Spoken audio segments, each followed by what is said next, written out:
Unrealistic expectations create stress. The massive cultural build-up of expectations that the holidays will be a time when families all get together and all past wounds are healed, leads to incredibly unrealistic ideas about what you owe your family or loved ones during the holidays. Add to that the fact that many families are now blended. Half-brothers and sisters, divorced parents, in-laws and so forth.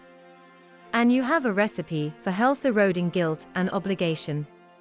For example, having to visit several sets of relatives on Christmas Day in order to please everyone, even though you would much rather stay home and simply enjoy the day.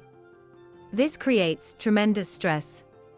The pressure to create the perfect holiday can be enormous, especially for women.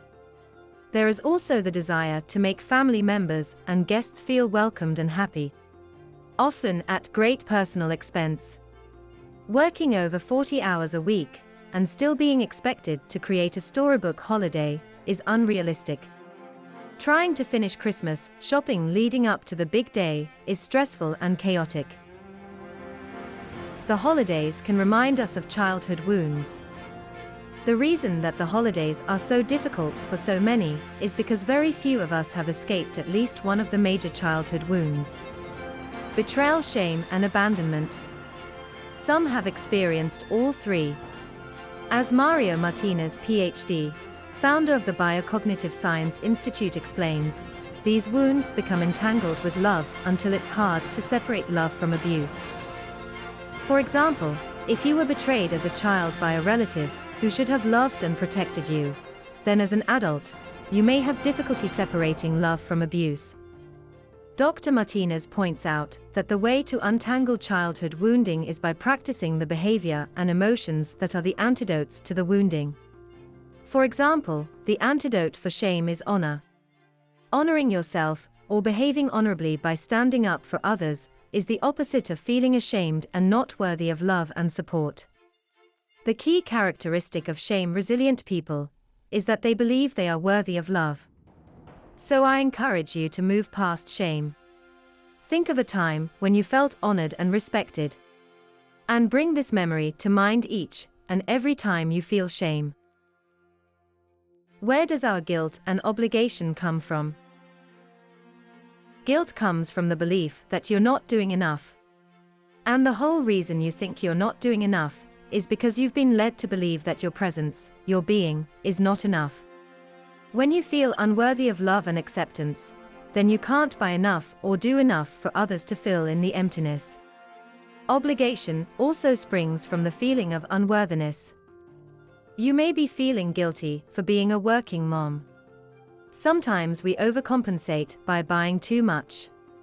This is the way many parents try to make up their absence and guilt about it.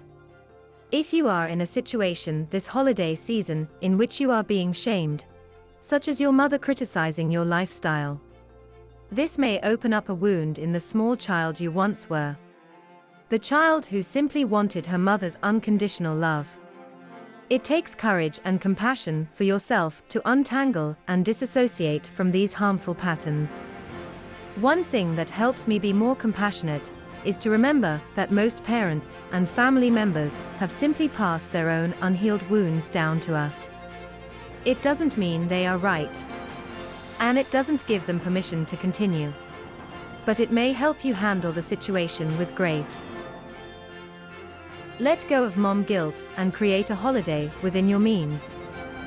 As a mom, it's natural to want to give your kids everything. But you know that isn't practical. Not only does it not make sense financially, but the kids forget about most of the gifts pretty quickly. And then it becomes, where in the world do you put all the stuff? Maybe you've been doing all kinds of crazy stuff because of working mom guilt and not even realize it. Look at how you spend your money and ask yourself, am I spending out of necessity or guilt? Does this give me joy, or am I trying to assuage my guilt? After all, there is so much research which concludes that daughters of working moms thrive and earn over 20% more in their careers. Those may be the facts, but you may still feel guilty for having a career. especially if your work takes you outside the home. You worry our kids are being raised by other people. Or maybe you fear that your sons and daughters will not harbor special memories of you from their childhoods. Guilt, guilt, guilt that we are inferior mothers, because we earn money to support those very children. Just like 65% of US mothers who work, and 40% of families who count the mother as the breadwinner. All this guilt can skyrocket at holiday times. Holidays can be the most stressful time of year. The jam-packed schedules of parties, performances, and services can bring a mom's sense of overwhelm to a fever pitch. And the financial pressures to create the perfect Christmas morning can be especially onerous for working moms. Understand and recognize your mom guilt so that you can move past it. Now that you own how guilt impacts your family finances, determine what is within your value system. Is it important to give your kids sports and music lessons, or flashy toys? Do you prefer to spend extra money on upgrades to your home, or family experiences, like travel? Revamp your monthly budget to reflect these values. Keep in mind, there is no right or wrong here. Your values belong to you, and so reserve judgment when reflecting here. Communicate these values with your family.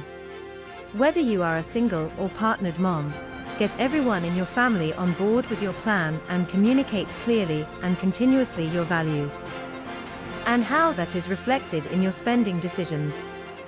For example, you can say, in this family we value experiences more than things. That is why we're spending less on clothes shopping this Christmas, and more on saving for our summer vacation. Or, I appreciate that you really want a new Xbox, but that is something you have to save up to buy yourself with allowance and part-time jobs. I will help you create a plan to make that happen. After all, Christmas shouldn't be all about gifts. It's a time to make memories with those you love. If the holidays is stressful every year, maybe it's a good time to change the way you do Christmas. Let's all do what we can to move from survival to joy this season. Yes, the surprise of Christmas morning with little ones is delightful. And so is finding the perfect gift for a loved one. But when this becomes an obligation, not a joy, it's time to question the program. If you enjoyed this video, please subscribe for more positive parenting. What causes you to feel guilt during the holidays? Please comment below. Thank you for watching.